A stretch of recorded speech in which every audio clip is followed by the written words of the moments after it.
Hey Hugo Reid, welcome back to Reading Time. This week, our word of the week is persnickety. What a fun word. Persnickety, persnickety. Try saying it. Look it up. See if you can find what it means. Email me. Okay? Persnickety. Got that? Okay. And we have kind of a silly book this week. It's called The Secret Life of Squirrels. And it's written, and the photographs in it are by Nancy Rose. And they are so funny because they're actual photographs that she would get of like squirrels in different positions. We'll read it. I think at the back it tells us more about that. They're so fun to look at. Look at this one. He's cleaning his house.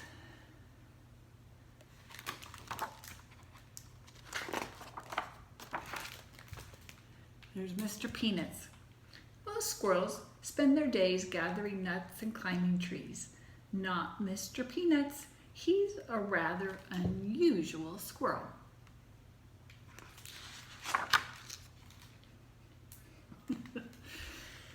Mr. Peanuts enjoys activities such as cooking on his tiny grill. His hot dogs are delicious. Look at his tiny little grill. Little tiny bottle of ketchup. You know what? I'm going to switch to this side. Okay. Mr. Peanuts plays the piano beautifully. His favorite piece is Moonlight Sonata. Most squirrels would find that piece quite difficult to play, but then again, most squirrels don't play the piano.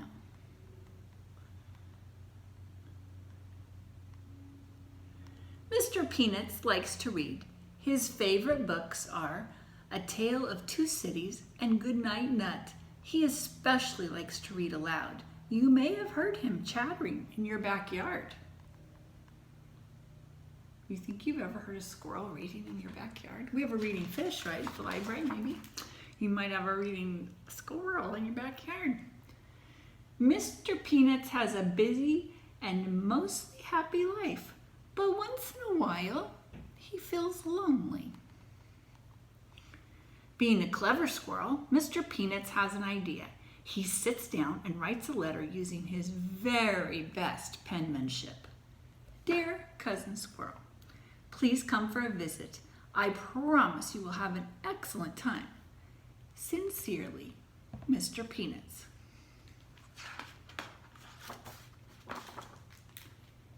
He mails the letter the very next day.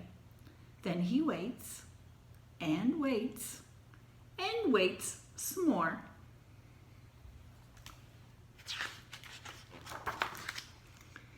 He checks his mailbox every day looking for a reply.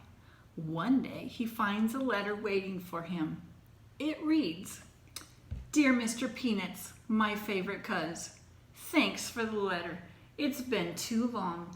I can't wait to see what you're up to these days. I'll be there soon. Cheers, Cousin Squirrel. Mr. Peanuts smiles as he reads the tiny letter over and over. Then he gets right to work. He wants to make sure everything is perfect for his cousin's visit. Mr. Peanuts dusts and cleans. He even vacuums under the rug. He does laundry, chattering to himself as he works. He is the tidiest squirrel around, and certainly the only one with a washer and a dryer. Do you see his tiny little ironing board too? So cute. Mr. Peanuts makes up his cousin's bed just so, with the sheets tucked in tight. He wants to make sure he has a good night's sleep. What a cute little bed. You see it's made out of twigs. You think you could make a bed for a squirrel from twigs outside? He bakes his most delicious hazelnut chocolate cake. He tastes the batter just to be sure it's sweet enough. That sounds delicious, doesn't it? He has a little rolling pin, a little bag of flour. He's busy. Looks like his rocking chair is made out of little twigs too. You see it here? Mr. Peanuts takes a bath with the rubber ducky. A squirrel can never be too clean. He even brushes his whiskers. Just look at that handsome squirrel in the mirror. A little tiny bathroom, little tiny curtains. Finally, Cousin Squirrel arrives. He is just in time for breakfast. Mr. Peanuts and Cousin Squirrel both love pancakes. That sounds delicious. I like pancakes too. Later, the two squirrels go for a wagon ride. Mr. Peanuts soon learns that the two squirrels travel faster than one. Makes sense, right? Because they're heavier in the wagon, so the wagon would go even faster than when there's just Mr. Peanuts in it. It's a cute little wagon. Mr. Peanuts teaches Cousin Squirrel how to play chess. Cousin Squirrel learns quickly. It's more fun to play chess with a friend, thinks Mr. Peanuts, even if you don't always win. It's kind of hard to play chess by yourself. How many of you have cousins that come visit sometime? It's pretty exciting. It's a beautiful day, so they pack a picnic. Cousin Squirrel makes his peanut butter sandwiches with an extra layer of crunchy peanuts. Mr. Peanuts has never thought to try that. It tastes scrumptious. Makes sense that Mr. Peanuts would like peanut butter, right? That night, they build a campfire and scare each other with ghost stories, including the old haunted tree and the one-eyed owl. You can't tell yourself a ghost story, thinks Mr. Peanuts. You need a friend. You guys like to go camping? Have you tried that before in a tent? There's a little campfire and they're cooking right here. The next day, they go out for ice cream. Mr. Peanuts has his usual scoop of peanut brittle. Cousin Squirrel tries the flavor of the month, buttery salted pecan. Look at the little ice cream store. What kind of ice cream would you go if you went to get ice cream today? I think I might get pineapple swirl. That's not really ice cream, but Mr. Peanuts and Cousin Squirrel are two rather unusual squirrels who have a wonderful time together. Wow, look at that fancy cake. Looks like they're having a party, doesn't it?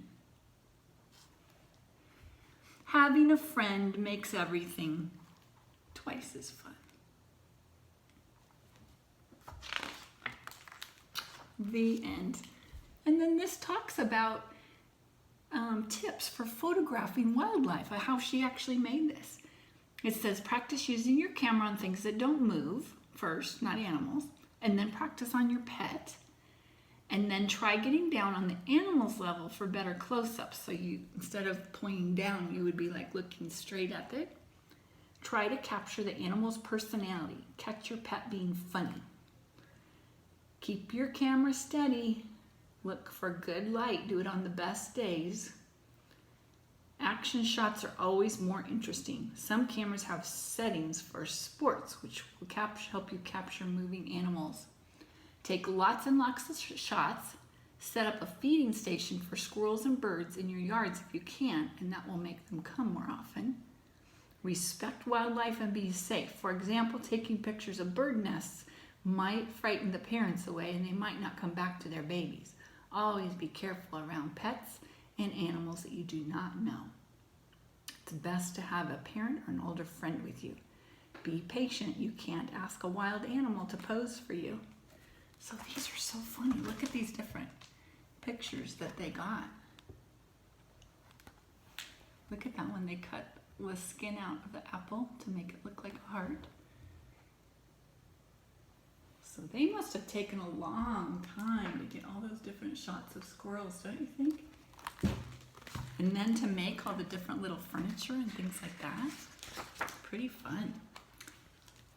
So if you would like more information about that, that's a good one to look up on the internet. It says visit our website. Here is the address right there. You can take a screenshot of that. So once again, that was The Secret Life of Squirrels by Nancy Rose. There's quite a few in that series too, so you might find some other ones online that you would like to read. I hope you're having a great week. I will be reading a Sea Star next, a Sea Star book next, if you'd like to tune back in for the next book. See you soon. Bye.